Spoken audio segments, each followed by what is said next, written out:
My name is Emma and I am 28 years old. I never thought I would find myself sitting in an ICU bed, hooked up to machines that were keeping me alive while parents refused to visit because my brother Jake was having relationship problems. Even when the doctors explained that my condition was critical and I might not make it through the weekend, they chose to stay home with Jake instead of being by my side. This wasn't the first time they had prioritized Jake over me, but I decided it would be the last. Let me tell you about the letter I wrote that changed our family forever. Before I dive into my story, please drop a comment letting me know where you're reading from and hit that upvote button if you've ever felt like you were invisible in your own family. I grew up in a sprawling ranch house in Phoenix, Arizona, where the desert sun beat down mercilessly, and the perfect lawns were maintained by automatic sprinkler systems. My parents, Robert and Linda Martinez, had 2 children. I was the eldest, and my brother Jake came along 4 years later. From the moment he took his first breath, something fundamental shifted in our household dynamic. When I was 8 years old, I taught myself to play piano by watching YouTube videos and practicing on an old keyboard we found at a garage sale. After months of dedication, I performed Fiorelisa perfectly for my parents. They clapped politely and said, "Very nice, honey," before turning their full attention to Jake, who had just learned to tie his shoes at age 4. I told myself it made sense. Jake achieving this milestone was more remarkable than my musical accomplishment. By the time I reached 13, I had become accustomed to this pattern. When I brought home a perfect report card with all A's and glowing teacher comments, my mother would smile briefly before launching into elaborate praise for Jake's C+ in mathematics. When I won the regional spelling bee and qualified for state championships, my father said he was proud, but couldn't attend because Jake had a soccer game the same weekend. Not even a championship game, just a regular season match. I became a master at creating justifications for their behavior. They were overwhelmed with work. Jake was younger and needed more guidance. I was naturally gifted and didn't require as much support. I convinced myself these were rational explanations for why my achievements seemed to evaporate into thin air, while Jake's smallest accomplishments were celebrated like national holidays. What complicated everything was my struggle with severe anxiety and panic disorder that began manifesting when I was 15. My condition required therapy, medication, and careful monitoring of stress levels. The irony wasn't lost on me that living in my family was one of my biggest stress triggers. During panic attacks, I would experience chest pain, difficulty breathing, and overwhelming fear that convinced me I was dying. Even with this serious mental health condition, my parents treated my struggles as an inconvenience. When I had therapy appointments, my mother would sigh dramatically about having to drive across town. When panic attacks sent me to the emergency room, my father would grumble about the copays and how I was being overdramatic. Jake never had any mental health issues. He was the picture of carefree adolescence, popular at school, athletic, and socially confident. He became captain of his high school football team, and my parents never missed a single game. They would arrive 2 hours early to get the best seats, wearing custom jerseys with his number, cheering so loudly they could be heard from the parking lot. Meanwhile, I sat in the stands beside them, often struggling with anxiety about being in crowds, but determined to support my brother despite my parents' complete lack of support for my own challenges. I graduated as salutatorian, earned a full academic scholarship to Arizona State University, and maintained a 3.9 GPA while working part-time to cover my personal expenses. As we entered adulthood, the favoritism became even more pronounced. When it came time for college, my parents explained they could only provide financial support for one of us, and since Jake wasn't academically gifted like me, he would need their help more. I worked multiple jobs throughout college to support myself while maintaining my scholarship requirements. Meanwhile, Jake barely scraped by with a 2.5 GPA in his general studies program, but my parents hired expensive tutors and covered all his expenses without question. Despite everything, I held on to hope that someday my parents would truly see me for who I was. I kept striving for their approval, their acknowledgement, their love. I graduated summa cum laude, landed an excellent position at a tech startup in Denver, and made sure to visit Phoenix regularly. I always brought thoughtful gifts, remembered everyone's preferences, and went above and beyond to be the perfect daughter. But no matter what I accomplished, Jake remained the center of our family's universe. 2 years ago, after another holiday gathering where I felt like a stranger at my own family's table, I made the decision to move further away from Phoenix. I found a beautiful apartment in Boulder, Colorado, close enough for occasional visits, but far enough to establish real independence. I discovered hiking trails that helped manage my anxiety, built a career I was passionate about, and started creating a life that wasn't defined by the desperate pursuit of my parents' approval. Jake, now 24, still lived in my parents' guest house. He cycled through various jobs in sales and marketing, none lasting longer than 8 months. He spent most of his time at bars, dating different women, and posting workout videos on social media. My parents continued supporting him financially and emotionally, treating this as completely normal for a man in his mid-20s. The situation reached a breaking point when Jake decided he needed a motorcycle. Not just any motorcycle, but a brand new Harley-Davidson that cost over $25,000. Despite knowing about my severe anxiety around motorcycles after witnessing a terrible accident in high school, My parents not only approved the purchase, but helped finance it. They even built a custom garage edition specifically for the bike, complete with security systems and climate control. When I expressed concern about Jake's safety and mentioned how motorcycles triggered my anxiety, my mother simply said, "You can manage your anxiety with your breathing exercises, sweetheart. Jake really needs this bike to feel confident and independent." That perfectly summarized my family. Jake's wants always outweighed my psychological well-being. His desires always took precedence over my needs. Yet somehow I maintained a relationship with Jake despite the obvious favoritism. He was spoiled and self-centered, but I didn't believe he was intentionally cruel. Why? He had simply grown up in an environment where he was the undisputed priority, and he knew no other way of existing. Sometimes when we talked one-on-one, I caught glimpses of the sweet little boy who used to build Lego castles with me. Those moments kept me hoping that beneath all the dysfunction, there was still a genuine sibling connection worth preserving. Looking back now, I can see I was setting myself up for heartbreak. I was clinging to a fantasy version of my family rather than accepting the harsh reality of how little they valued me. But sometimes fantasies feel safer than truths, especially when those truths cut straight to your soul. I had spent 28 years trying to earn love that should have been unconditional. It would take a medical emergency for me to finally understand that no amount of trying would ever be enough. 4 months ago, after several weeks of sporadic contact with my family, I decided to make an effort to reconnect. I called my mother and suggested visiting for Thanksgiving weekend. To my surprise, she seemed genuinely enthusiastic and immediately agreed. "That sounds wonderful, Emma. We haven't seen you in ages. I'll make your favorite green bean casserole, and your father will smoke that turkey you love from the barbecue place on Camelback Road." Her excitement rekindled that familiar spark of hope inside me. Maybe they had missed me after all. Maybe they did care. I spent the following weeks looking forward to the visit, even buying expensive wine to bring and a new dress I thought my mother would appreciate. As Thanksgiving approached, I made sure to increase my anxiety medication dosage and schedule extra therapy sessions. My condition had been relatively stable, and I wanted to maintain that equilibrium for our family gathering. I also prepared myself mentally, reminding myself to focus on positive interactions rather than dwelling on disappointments. When I arrived at my parents' house that Thursday afternoon, I was greeted by my mother's warm embrace and the incredible aroma of traditional Thanksgiving dishes. For a brief moment, everything felt perfect. Then I heard the roar of a motorcycle engine in the driveway, and my heart began racing. "Is Jake here with his bike?" I asked, already feeling the familiar chest tightness that preceded a panic attack. "Of course he's here," my mother replied, as if it were the most obvious thing in the world. "This is his home. He just got back from a ride with his girlfriend Madison. They're staying the whole weekend." I hadn't even known Jake was seeing someone seriously, which was a conversation for another time. Right now, I had a more immediate concern. "Mom, you know I have severe anxiety around motorcycles. We've talked about this. The sound alone can trigger panic attacks, and having it parked right outside makes me extremely uncomfortable." My mother's expression hardened slightly. "Well, we can't ask him to park it somewhere else. It's a very expensive bike and needs to be secure. You'll be fine for one weekend, Emma. Just use those breathing techniques your therapist taught you." Before I could respond, my father appeared in the doorway, beaming widely. "There's my successful daughter. Come on in. Dinner will be ready in an hour." I hesitated, then stepped inside. What choice did I have? I had driven 6 hours for this gathering, brought expensive wine and gifts, and built up expectations for a meaningful family holiday. Walking away now would only reinforce my role as the difficult daughter who couldn't handle a simple family gathering. Inside, Jake was sprawled on the couch with Madison, a blonde 22-year-old who immediately started gushing about their motorcycle adventures. Jake looked up from his phone long enough to give me a quick nod. "Hey sis, good to see you. Check out this video Madison took of me on the bike today. Pretty sick, right?" He held up his phone showing footage of him speeding down desert highways. I kept my distance, trying to use the breathing techniques my therapist had taught me. "That's certainly exciting," I managed to say. "I didn't realize the bike would be here this weekend."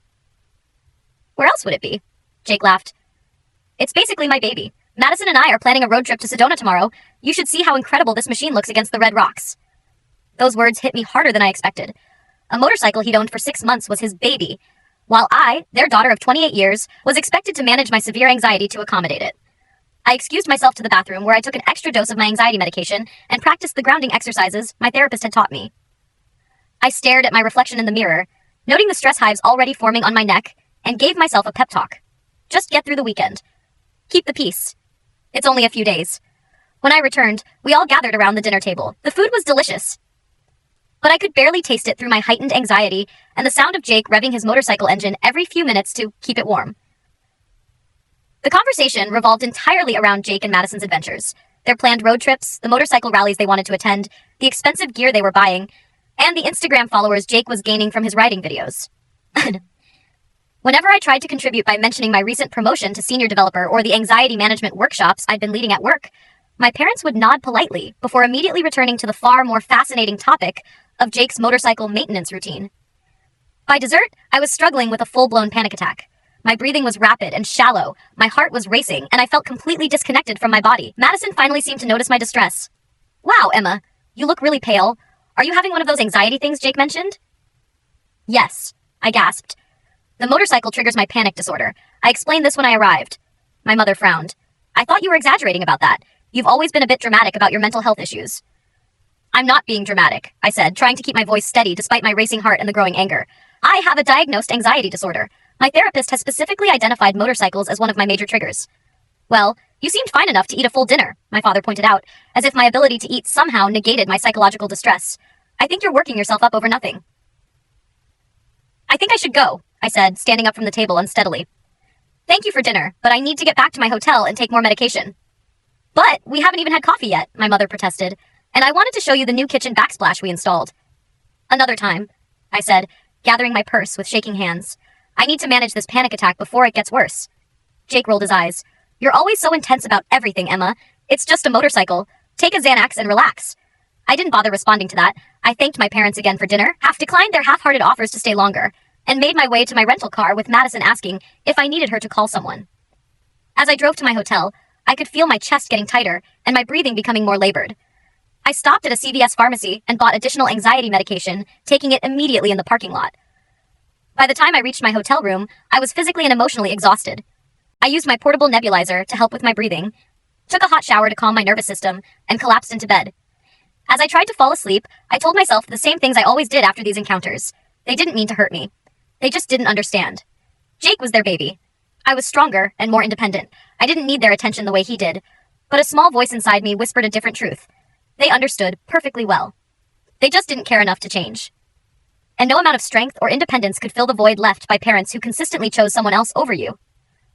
I pushed that voice away and fell into a restless sleep, completely unaware that this relatively minor incident was just the beginning of a health crisis that would ultimately force me to confront the painful reality of my family dynamic once and for all. 5 days after the disastrous Thanksgiving weekend, I woke up feeling like someone had wrapped steel bands around my chest. My heart was pounding erratically, and when I tried to stand, the room tilted violently around me. I grabbed my phone from the nightstand and called my doctor's office, leaving an urgent message about my symptoms and explaining about the sustained anxiety exposure over the holiday. This wasn't my first severe panic episode, but it was definitely among the most intense. Usually, anxiety attacks would peak and then gradually subside after a few hours. The fact that I was experiencing persistent symptoms 5 days later was deeply concerning. I forced myself to shower and dress for work, though every movement felt like swimming through thick syrup. I had a crucial presentation that day for a major client that I'd spent months preparing. Missing it felt impossible. I had spent my entire life pushing through mental health crises to meet expectations, and today would be no different. As I drove to work, memories of previous anxiety emergencies flooded my mind. When I was 19 and had my first major panic disorder diagnosis, I'd been hospitalized for observation for 2 days. My mother had visited once for 30 minutes, explaining that Jake had a championship football game she couldn't miss. My father had called twice, but never came in person, saying hospitals made him uncomfortable. When I'd had a severe anxiety-induced breakdown during my junior year of college, I'd been so incapacitated I couldn't leave my dorm room for a week. My roommate had called my parents, concerned. They'd sent money for therapy sessions, but explained they couldn't visit because Jake was going through fraternity rush and needed their emotional support. Each time I told myself it was fine. I was an adult. I could handle mental health crises alone. I didn't need my parents to hold my hand. But the truth was that struggling with severe anxiety without family support was incredibly isolating and demoralizing. By the time I reached my office, I knew I'd made a serious mistake coming in. My breathing was shallow and rapid, and I felt completely detached from reality. My colleague Marcus took one look at me as I stumbled to my desk and immediately came over. "Emma, you look absolutely terrible. What's going on?" His face was creased with genuine concern. "Panic disorder flare-up," I managed to explain between rapid breaths. "Had a bad anxiety episode at my parents' house. Thought I could push through it." Marcus frowned. "You need to see someone right now. This looks like it could be serious." "I have a presentation," I protested weakly. "I'll handle your presentation," he insisted. "Your health is more important than any client meeting. Do you need me to drive you to urgent care?" I shook my head, touched by his concern, but still reluctant to admit how bad I felt. "I'll call my therapist's emergency line. If they think I should go to the hospital, I'll take an Uber." Marcus looked skeptical, but returned to his desk after extracting a promise that I would keep him updated. I called my therapist's crisis line and was connected to the on-call psychologist. After describing my symptoms, she told me in no uncertain terms to go to the emergency room immediately. This sounds like it could be developing into a severe panic disorder crisis, she explained. With your history and the sustained nature of these symptoms, we can't take chances. You need medical evaluation right away. I hung up and sat there for a moment, contemplating my options. Part of me still wanted to stay for the presentation, to prove I could push through anything. But another part, the rational part that had been silenced too often, knew this was serious. I gathered my things and approached Marcus's desk. The crisis counselor said I should go to the ER. Could you let Sarah know I won't make the presentation? Of course, he said, already reaching for his keys. I'm driving you. You shouldn't be alone right now. I tried to protest, but he was insistent. And honestly, I was relieved. As my condition had deteriorated throughout the morning, a growing sense of fear had been building inside me. Something was very wrong, and the thought of facing it alone was terrifying. As Marcus drove me to the hospital, I decided to call my parents. Despite everything, they were my family, and a small part of me still hoped that in a true emergency, they would be there for me.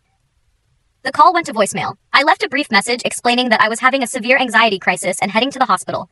I tried to keep my voice steady, not wanting to sound dramatic, but also hoping they would understand the seriousness of the situation. Next, I tried calling Jake, thinking he might be able to reach our parents if they weren't answering their phones. Hey, what's up? He answered, the sound of his motorcycle idling loudly in the background. Jake, I'm having a really severe panic attack, I explained, my voice growing weaker. I'm on my way to the hospital. I can't reach Mom and Dad. Could you let them know? Oh, that sucks, he said, sounding distracted. Hold on, Madison, turn the music down.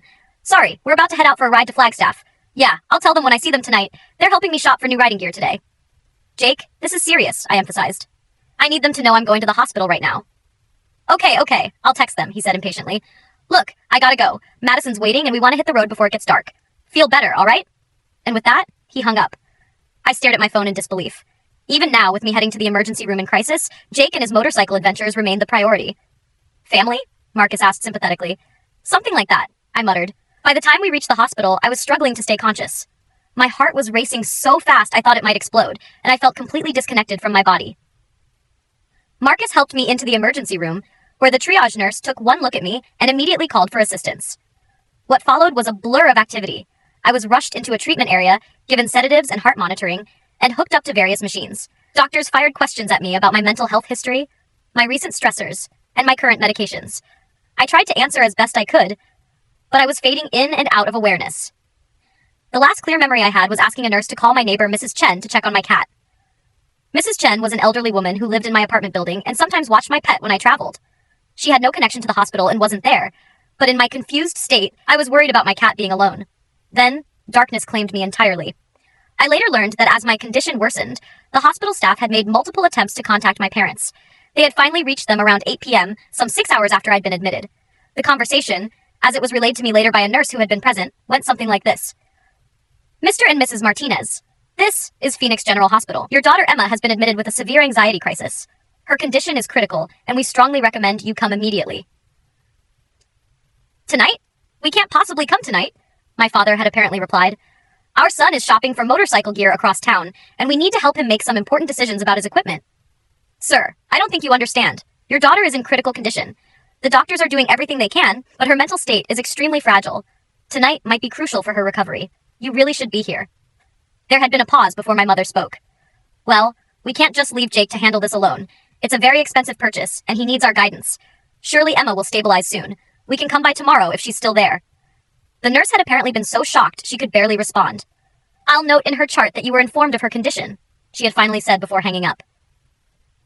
As I drifted through varying states of consciousness, I was vaguely aware of voices around me, of machines beeping, of hands gently checking my pulse and blood pressure. At one point, I opened my eyes to see a nurse holding my hand. She was middle-aged with kind eyes and brown hair pulled back in a bun. You hang in there, sweetheart, she said softly. I'm staying right here with you.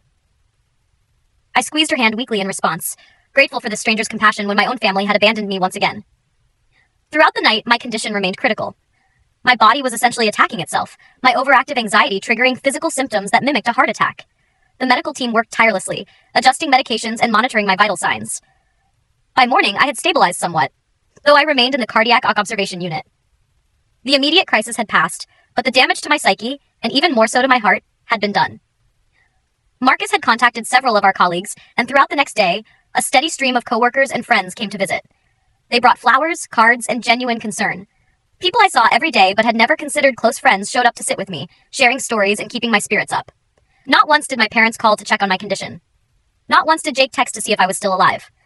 As the reality of their absence sank in, something inside me finally broke.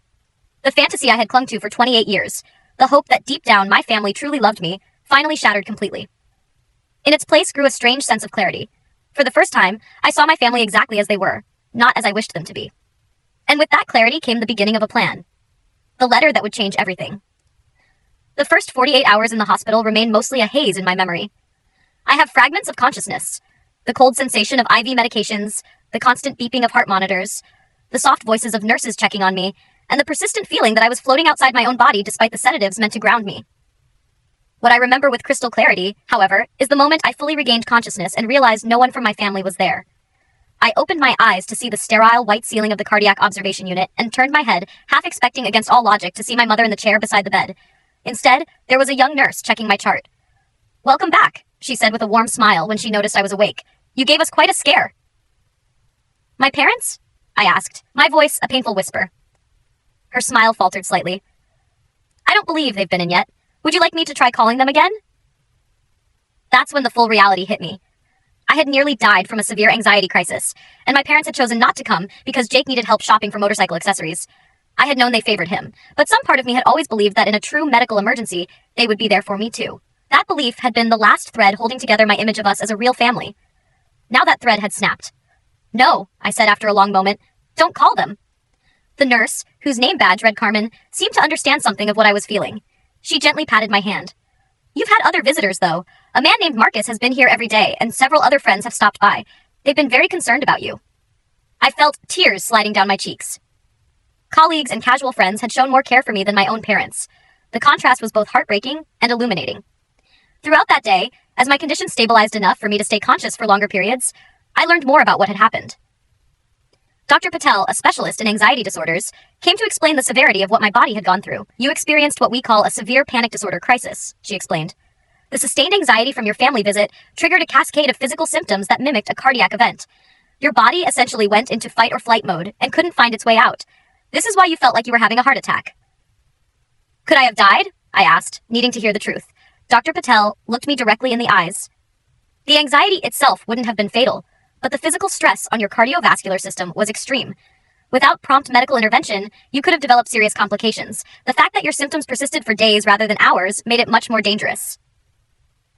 She went on to explain that I would need to stay in the hospital for at least another few days while they monitored my recovery and completely restructured my anxiety management plan. The sustained family stress had triggered such a severe response that my entire treatment approach needed to be reconsidered. As the day progressed, more pieces of the puzzle fell into place. Marcus visited during his lunch break and filled me in on what had happened after I lost consciousness. "The hospital staff called your parents multiple times," he said, his expression a mixture of anger and disbelief. I was still there for the first call, and I couldn't believe what I was hearing. The doctor literally told them you were in critical condition, and they said they couldn't come because Jake needed help buying motorcycle gear. I nearly grabbed the phone to scream at them myself. He went on to tell me that he had stayed at the hospital until late that night, only leaving when the nurses assured him I had stabilized. He had returned the next morning before work and had been checking in daily since then. Other colleagues had organized a rotation, so someone would visit me at least once a day. "We all pitched in for the flowers," he added, gesturing to a beautiful arrangement beside my bed. "And Sarah said to tell you not to worry about the client presentation.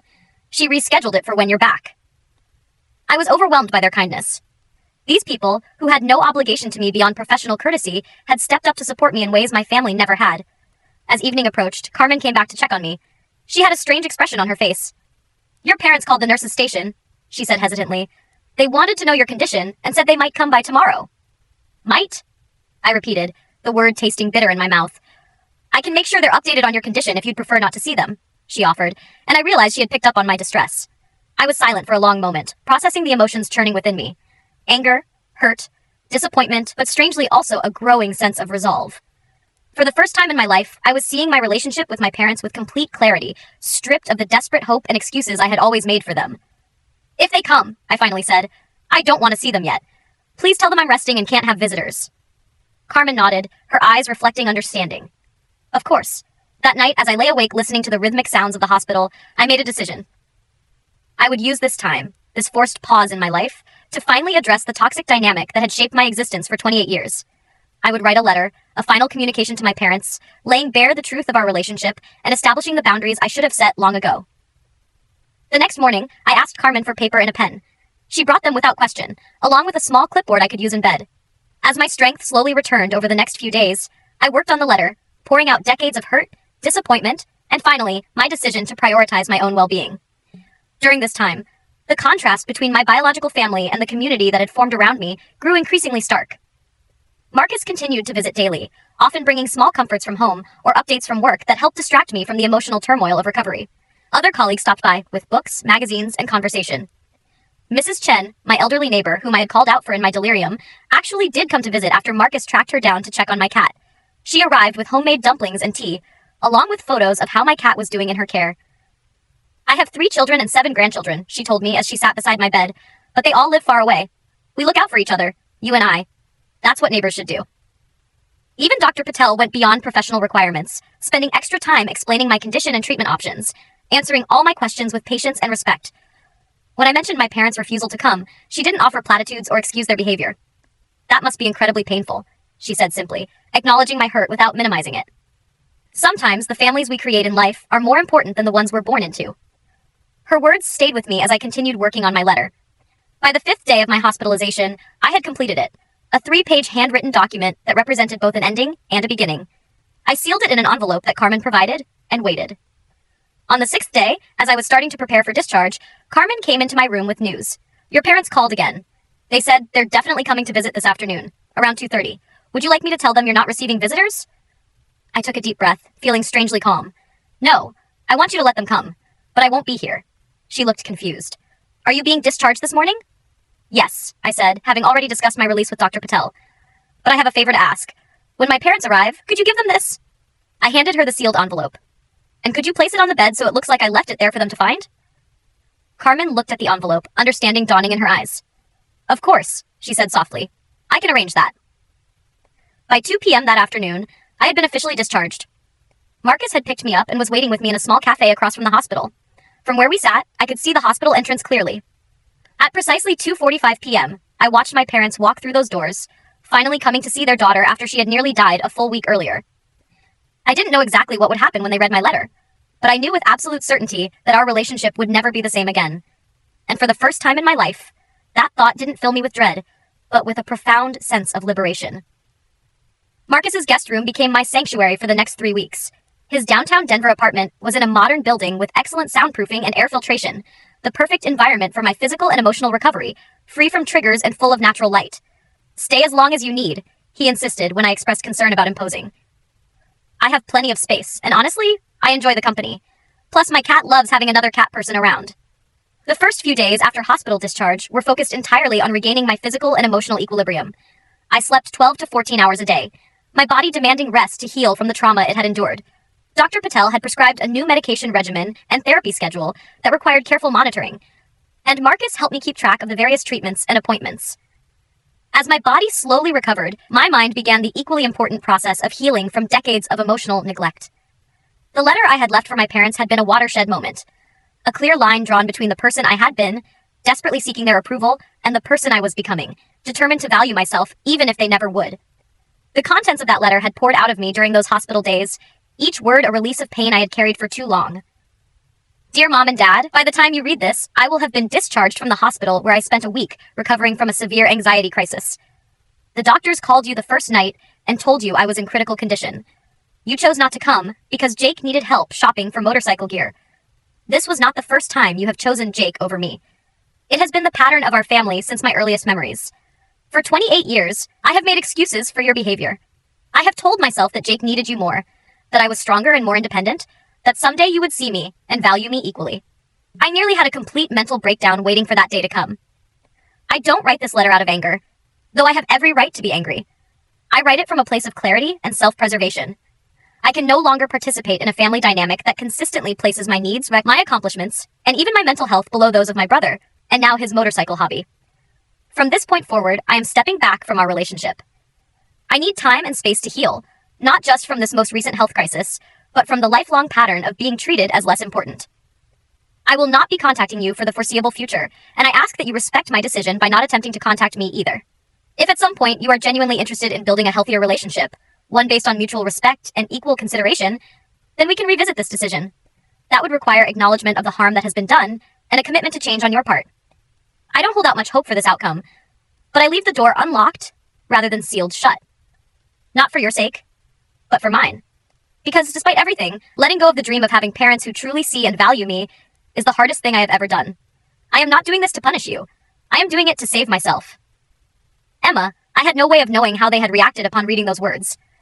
Part of me had expected frantic phone calls or even a visit to Marcus's apartment, whose address they could have obtained from my emergency contacts. But there had been nothing. Complete silence, which in its way was the most telling response of all.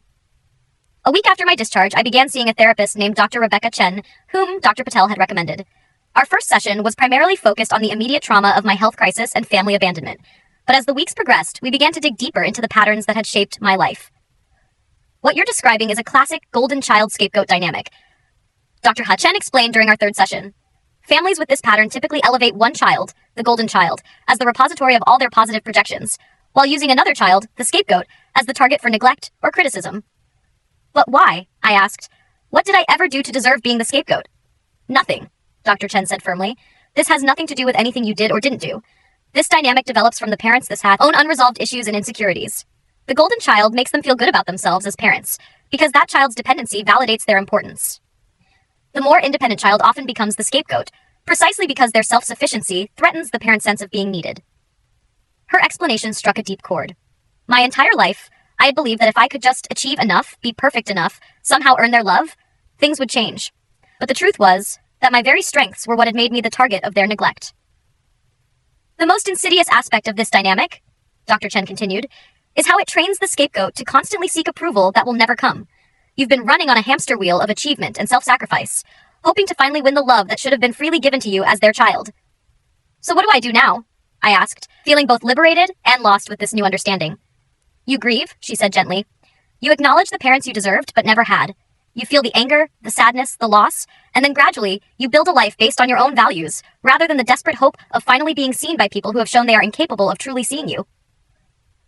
Those sessions with Dr. Chen became the foundation of my healing process.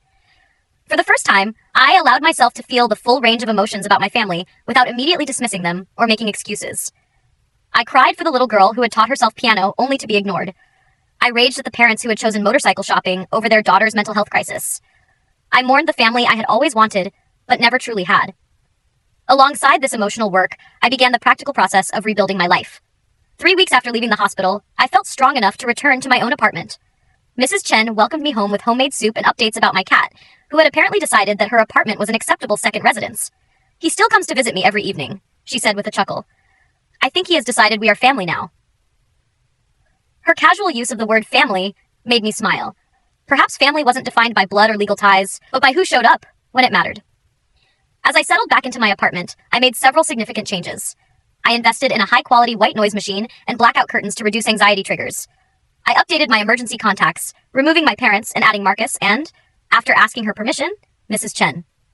I even changed my medical directive to specifically state that my parents should not be consulted for medical decisions if I was incapacitated. 4 weeks after my discharge, I felt ready to return to work. My colleagues welcomed me back with genuine warmth, and Sarah, my supervisor, assured me that my position had been secure during my absence. Take it easy your first week back, she advised. Your health comes first. The projects will still be here. Her consideration, so different from what I had experienced from my family, reinforced my growing understanding that respect and care should be normal, not exceptional, in relationships. Throughout this time, I maintained my silence with my parents. Jake had texted once, a casual, "Hey, heard you were in the hospital. Everything cool?" As if I had had a minor procedure rather than a life-threatening mental health crisis. I had responded with a brief, "Recovering, thanks," but didn't elaborate or invite further conversation. My parents had finally called 6 days after reading my letter. I had let the call go to voicemail. My mother's message was short and defensive. "Emma, this is your mother. We got your letter. I think you're being very dramatic about this whole situation. Your father and I have always done our best for both you and Jake. Call us when you're feeling more rational." Her words, so dismissive of my near breakdown and the legitimate pain I had expressed, only confirmed that I had made the right decision in stepping back. There was no acknowledgement of their failure to come to the hospital, no recognition of the pattern I had described, not even a simple, "I'm sorry you felt that way." As the 5th week of my recovery began, I received a surprising call from Jake. Mom and Dad are acting weird, he said without preamble when I answered. They won't tell me what was in your letter, but they've been fighting a lot, and Mom keeps crying at random times. What did you say to them? I told them the truth, I replied simply, about how they've treated me compared to you for our entire lives, about how they chose not to come to the hospital when doctors said I was in critical condition because you needed help shopping for motorcycle gear. There was a long silence on the other end of the line. When Jake finally spoke, his voice was subdued. I didn't know it was that serious. They just said you were having anxiety issues and would be fine. Would you have done anything differently if you had known? I asked, genuinely curious rather than accusatory. Another pause. I don't know, he admitted. I guess I've never had to think about it before. Things have always revolved around what I want. His honesty was surprising, and in its way, refreshing. That's not your fault, I said. That's how they raised you. But I can't be part of that dynamic anymore. It nearly destroyed me, literally. Are you saying you don't want to be my sister anymore? There was a hint of the little boy I had once built Lego castles with in his voice. No, I said softly. I'm saying I need to rebuild my relationship with myself first. I've spent my whole life trying to earn love from our parents by being perfect, achieving everything, never complaining. It's left me hollow inside. I need to learn who I am when I'm not desperately seeking approval. I didn't know you felt that way, Jake said. You always seemed so together, so strong. That was the mask I wore, I explained, but underneath I was drowning. Our conversation ended shortly after with no real resolution, but perhaps a small crack in the facade of our family dynamic. I didn't know if Jake would reflect on what I had said or immediately dismiss it. I didn't know if he would report back to our parents or keep our conversation private. For once, I decided not to worry about any of that. Their reactions were their own responsibility, not mine. As I prepared for bed that night, I stood before my bathroom mirror and really looked at myself. The physical toll of my health crisis was still visible in my thin face and the lingering shadows under my eyes. But there was something else there too, a steadiness in my gaze that hadn't been there before. The desperate need for approval that had driven me for so long was beginning to fade, replaced by something quieter but far more powerful, self-acceptance. The journey ahead would not be easy. Decades of unhealthy patterns couldn't be undone in a few weeks. But for the first time, I was facing that journey not as the family scapegoat seeking redemption, but simply as Emma, a woman worthy of respect, consideration, and love exactly as she was. The day my parents finally came to the hospital, only to find my empty bed, and letter was a pivotal moment in all our lives. Though I wasn't physically present to witness it, what I know about their reaction comes from Carmen, the nurse who had become something of an ally during my stay. She called me the day after my discharge, having gotten my number with my permission before I left. I hope you don't mind me reaching out, she said. I just thought you might want to know what happened when your parents arrived. I did want to know, though part of me feared the answer. Please tell me. They came right at 2:45 like they said they would, Carmen recounted. I directed them to your room and told them you had been discharged earlier that day. Your father seemed annoyed, asking why no one had called to tell them. Your mother went straight to the bed and saw your letter. According to Carmen, my mother had picked up the envelope with my name written on the front in my distinctive handwriting. She had called my father over, and they had opened it together, standing side by side at the foot of the empty hospital bed. I gave them privacy, Carmen continued, but I could see them through the window in the door. I've never seen someone's expression change so dramatically. Your father's face turned red, then almost gray. Your mother went completely pale, like all the blood drained from her face at once. She sat down on the bed about halfway through reading, like her legs couldn't hold her anymore. When they had finished reading, my father had crumpled the letter in his fist, then immediately smoothed it out again, as if regretting the impulse. My mother had simply sat there, staring at nothing. They stayed in that room for almost an hour, Carmen said. Not talking much, just sitting there. When they finally left, your mother was crying, and your father looked like he had aged 10 years in that time. I listened to this account with a strange detachment, as if hearing about strangers rather than my own parents. Their reaction suggested my words had hit home in a way I hadn't expected. Perhaps for the first time, they were seeing our family dynamic through unclouded eyes. Thank you for telling me, I said to Carmen, and thank you for everything you did for me during my stay. You're welcome, she replied warmly. Take care of yourself, Emma. You deserve it. Those words, you deserve it, echoed in my mind long after we hung up. Did I deserve care and consideration? The rational part of me knew the answer was yes, but decades of being treated as less important had left deep grooves of doubt in my psyche. In the days following my conversation with Carmen, I braced myself for an onslaught of calls, texts, or even a visit from my parents. I had arranged to stay with Marcus temporarily, both to recover and to give myself space from potential confrontations. But the expected barrage never came. Instead, there was only silence, broken by the single text from Jake that I mentioned earlier. The silence continued until 8 days after reading my letter, when my parents finally called. I let the call go to voicemail, not yet ready to engage directly. My mother's message, dismissing my experience as dramatic and suggesting I was being irrational, confirmed that they weren't yet capable of the honest reflection our relationship would require to heal. 3 days after that call, I received a lengthy email from my father. Unlike my mother's dismissive voicemail, his message showed at least some attempt at introspection. Emma, your letter has forced your mother and me to confront some uncomfortable truths about our family. While I don't agree with everything you wrote, I cannot deny that we haven't always been as attentive to your needs as we should have been. The night the hospital called, we genuinely didn't understand the severity of the situation. We have become so accustomed to you handling everything on your own that we assumed this would be no different. That was our mistake, and I am sorry for it. However, I believe you are being unfair in your characterization of our entire relationship. We have always been proud of your achievements and independence. Perhaps we didn't show it in the ways you needed, but that doesn't mean the feeling wasn't there. Jake is struggling with what you told him. He feels guilty about things that aren't his fault. I hope you will reconsider your decision to cut us off. Victoria misses you, and despite what you may believe, so do we. Dad. His words reflected the beginning of awareness but stopped far short of true understanding. The line about being proud of my achievements without acknowledging that they had never bothered to attend my graduations, presentations, or other milestone events spoke volumes. His assertion that they didn't understand the severity of a situation where doctors explicitly said I was in critical condition revealed how deeply ingrained their dismissal of my needs truly was. I didn't respond to the email. Instead, I forwarded it to Dr. Chen, my therapist, and we discussed it in our next session. This is actually quite typical, she observed. There's acknowledgement of the specific incident that triggered the confrontation, but resistance to seeing the larger pattern. Note how he says you're being unfair in your characterization, essentially telling you that your lived experience is incorrect. Should I respond? I asked. That depends entirely on what you want from this interaction, she replied. If you're hoping for full acknowledgement and change, this email suggests they're not there yet. If you want to maintain some connection while establishing boundaries, a brief, neutral response might be appropriate. If you truly need complete space right now, silence is a valid option. After careful consideration, I decided to send a brief reply. Dad, thank you for acknowledging that you should have come to the hospital. That means something to me. However, this isn't about one incident, it's about a lifelong pattern that nearly cost me my mental health. I need time and space to heal both physically and emotionally. I hope you can respect that. Emma Short, direct, and maintaining my boundary while acknowledging his small step toward understanding. I didn't receive a reply. As the weeks passed and I settled back into my apartment and work routine, the silence from my parents continued. Jake, however, began to reach out more frequently. His texts evolved from casual check-ins to more thoughtful inquiries about my recovery, and eventually, tentative questions about our childhood. Was it really that bad for you growing up? He asked during one phone call about 6 weeks after my hospital discharge. I always thought you had it all figured out. You were so smart and capable. Everyone always talked about how impressive you were. That was the outside, I explained.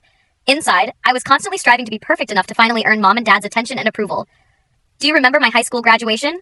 I was valedictorian, but Mom and Dad left right after the ceremony because you had a soccer tournament the next day. I do remember that, he said slowly. You gave that amazing speech about overcoming challenges. I didn't even place in the tournament. And my college graduation. They missed it entirely because you had broken up with your girlfriend and needed emotional support. I had forgotten about that, he admitted, his voice small. When you put it all together like that, it does sound really messed up. These conversations with Jake were complicated. On one hand, he had been as much a product of our dysfunctional family system as I had been, just playing a different role. On the other hand, he had benefited from that system at my expense for our entire lives. I tried to balance honesty about my experience with understanding that his awakening to the reality of our family dynamic would be its own painful journey. 8 weeks after my hospital discharge, when I was fully back at work and settling into my new normal, the confrontation I had been both expecting and dreading finally occurred. My parents showed up at my apartment building unannounced on a Saturday morning. I saw them through the window and considered not answering the buzzer. But after taking a deep breath and centering myself, I decided to face them directly through the intercom system. Emma, it's Mom and Dad, my mother's voice crackled through the speaker. We need to talk. This has gone on long enough. This isn't a good time, I replied through the intercom. If you want to talk, you need to call first and respect my boundaries. Boundaries? My father's voice came through, sounding frustrated. We're your parents. We don't need permission to see our own daughter. Actually, you do, I said firmly. That's exactly what a boundary is. I asked for space in my letter, and showing up unannounced at my home is disrespecting that request. This is ridiculous, my father huffed through the intercom. Jake said you've been filling his head with accusations about us being bad parents. We've done everything for you kids. I've only told Jake the truth about my experience, I replied. If that conflicts with the story you've told yourselves about our family, that's something you need to examine. My mother's voice came through, tearful. How can you be so cold? Do you know how much you've hurt us with all this? The familiar guilt began to rise in me, the lifetime habit of taking responsibility for their feelings, but I pushed it back down. I nearly had a complete breakdown, Mom. Alone in a hospital because you and Dad, who's Jake's motorcycle shopping over being with me. I'm not responsible for your feelings about that reality. They continued to push through the intercom, using every tactic that had worked in the past. Guilt, obligation, dismissal of my experience, appeals to family loyalty. But something had fundamentally changed in me. The desperate need for their approval that had driven me for so long had been replaced by a clear-eyed understanding of my own worth and the treatment I deserved. After 15 minutes of circular conversation that was getting nowhere, I finally said, I'm not going to continue this conversation through the intercom. Please don't come back unannounced. If you want to talk, call or email first and respect my answer if I say I'm not ready. This isn't over, my father said. You're right, I agreed. This is just the beginning of me valuing myself enough to set healthy boundaries. Goodbye. I turned off the intercom system, then sat in my living room, my heart racing but my resolve firm. For the first time in my life, I had stood my ground with my parents without being consumed by guilt or the desperate hope of finally earning their approval. It was terrifying and liberating all at once. That evening, I received a text from Jake. Mom and Dad came home really upset. Dad keeps saying you've changed. Mom's been crying in their bedroom. What happened? I replied simply, I stood up for myself. It's new for all of us. His response came after a long delay. I think I need to learn how to do that too. Those words, so unexpected, gave me the first real hope that something positive might emerge from this painful upheaval. Not a fantasy reconciliation where my parents suddenly became the loving, supportive people I had always longed for, but perhaps a healthier relationship with my brother and new patterns for both of us going forward.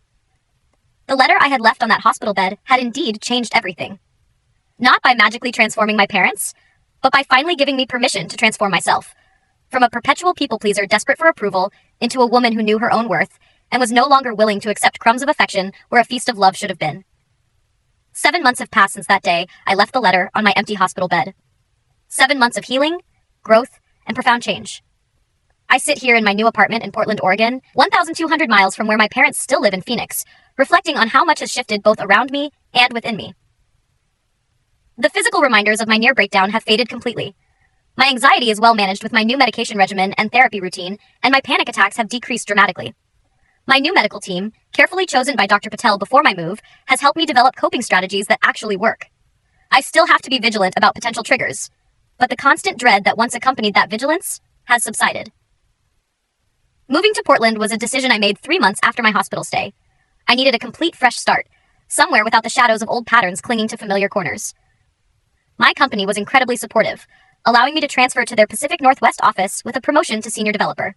The apartment I found is in a converted warehouse in the Pearl District, with exposed brick walls and massive windows that flood the space with natural light. Perfect for someone rebuilding their life from the ground up. What has been most remarkable about this time is discovering how many people were ready to step up and become my support system when I finally created space for them in my life. Marcus visits once a month, and we've developed a friendship that goes far beyond our original work connection. Mrs. Chen and I video call weekly, exchanging recipes and stories. She reminds me of the grandmother I never had the chance to know. I've made new friends in Portland, joining a hiking group for anxiety management and a book club focused on personal growth literature. These relationships are different from any I've had before. Without the desperate need to please that had colored all my previous interactions, I've found myself capable of authentic connections based on mutual respect and genuine care. My relationship with my family has evolved in ways both expected and surprising. My parents and I maintain minimal contact. They email once every 6 weeks, and I respond when I feel emotionally equipped to handle it. These exchanges are brief and somewhat surface level, but they no longer leave me feeling drained and inadequate. I've accepted that they may never be capable of the deep, nurturing relationship I once craved. And strangely, that acceptance has freed me from the constant disappointment of unmet expectations. Jake, however, has undergone a transformation I never anticipated. 4 months after my hospital stay, he moved out of our parents' guest house and into his own apartment in Scottsdale. He even sold his motorcycle and used the money to enroll in a coding boot camp. I realized I never actually wanted to be a motorcycle guy, he confessed during one of our increasingly frequent video calls. I just wanted Mom and Dad's attention, and they always supported whatever I was interested in. It wasn't fair to build my whole identity around getting their approval, and it definitely wasn't fair to you. That level of self-awareness from my previously self-absorbed brother shocked me. When I asked what had prompted this change, his answer was both simple and profound. Your letter, not the one you left for Mom and Dad, but what you told me about having to be perfect to try to earn their love. It made me look at myself and realize I've been doing the same thing, just differently. I was being the dependent, directionless son because that got me their attention. But it was making me into someone I don't actually want to be. Jake and I now video chat twice a month. Our relationship is still healing, still finding its new shape, but there's an honesty between us that never existed before. We're learning to be siblings without the distorting lens of our parents' favoritism. Therapy continues to be a cornerstone of my new life. Dr. Maya Thornton, my therapist in Portland, has helped me understand that healing isn't linear. There are still days when the old habits of thinking try to reassert themselves. Days when I catch myself overachieving to prove my worth or minimizing my needs to avoid being difficult. But now I recognize these patterns for what they are, echoes of a dynamic I've chosen to leave behind. One of the most powerful lessons I've learned is about the nature of family itself. Blood relationships are given to us by circumstance, but true family, the people who show up, who value us, who respect our boundaries while supporting our growth, we choose and create through our actions and commitments. The nurse who stayed past her shift to hold my hand when I was fighting for stability showed more family loyalty than the parents who chose motorcycle shopping over their daughter's bedside. Marcus, who drove me to the hospital and visited daily during my recovery, demonstrated more care than the brother who couldn't be bothered to relay an emergency message. Mrs. Chen, who took care of my cat and brought me soup, embodied the neighborly concern that is its own kind of family bond. My anxiety crisis clarified with brutal efficiency what truly matters in relationships. It's not shared DNA or legal ties that make a family. It's not grand gestures or dramatic declarations. It's the consistent choice to show up, to see the other person fully, to respect their needs and boundaries, to care about their well-being as much as your own. I've learned that forgiveness doesn't necessarily mean reconciliation. I've forgiven my parents for being unable to give what they themselves probably never received. I understand that their treatment of me likely stems from their own unhealed wounds and limitations, but that forgiveness doesn't obligate me to continue participating in a dynamic that caused me immense pain and nearly cost me my mental health. Perhaps the most profound lesson has been about my own worth. For 28 years, I believed that if I could just achieve enough, sacrifice enough, be perfect enough, I would finally earn the love and attention that should have been freely given. I now understand that my value as a human being was never something I needed to earn. It was my birthright all along. The letter I left on that empty hospital bed wasn't just a goodbye to a toxic family dynamic. It was a hello to a new way of being in the world. As a woman who knows her worth, who sets healthy boundaries, who chooses relationships that reflect rather than diminish her value. If you're reading this and recognize yourself in my story, if you're the family scapegoat, the overlooked child, the one who has spent your life trying to earn love that should be freely given, please know that you deserve better. Your worth isn't determined by others' recognition of it. You don't need to achieve perfection to be worthy of care and respect. Sometimes, the bravest thing we can do is to stop trying to earn love from those unable to give it freely, and instead, direct that energy toward building a life and relationships that honor our true value. If my story has resonated with you, please share it with someone who might need to hear this message. Upvote if you found yourself nodding along, and comment with your thoughts about how you've learned to value yourself in challenging family dynamics. Thank you for witnessing my journey. May you find the courage to honor your own worth, whatever that looks like for you. Remember, the family that truly matters may not be the one you were born into, but the one you create through love, respect, and mutual care. Update. It's been over a year now since I wrote that letter, and I wanted to add this for anyone wondering what happened next. My parents did eventually reach out for a real conversation about 6 months ago. It was painful and difficult, but for the first time, they actually listened. We're working on rebuilding our relationship slowly, with clear boundaries in place. Jake finished his coding bootcamp and got a job at a tech startup. He's dating someone who challenges him to be better, and he's been going to therapy too. Sometimes the hardest thing you can do for your family is to refuse to enable their dysfunction. It doesn't always work out, but sometimes, if you're lucky, it forces everyone to grow.